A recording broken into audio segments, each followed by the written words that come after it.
তার সাথে তার প্যারা হাবিব হজরত আহমদ মুস্তফা মোহাম্মদ মুস্তফা সাল্লাল্লাহু আলাইহি সাল্লাম তার পাক রওজা মুবারক আমার ভক্তি চুম্বন রেখে সেই সাথে সারা বিশ্বের পীর আউলিয়া যে যেখানেই শায়িত আছেন প্রত্যেকের পাক দরবারে আমার লাখ ভক্তি রাখি।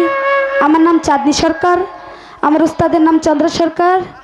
কি গান করব এখন? আমার ঝড়ের বেগে গান করতে হবে, বেশি সময়ও তো নাই, ঠিক আছে? তো সকলে আমার জন্য দোয়া করবেন যেন ভবিষ্যতে আপনাদের মাঝে ভালো একটি শিল্পী হয়ে দাঁড়াতে পারে।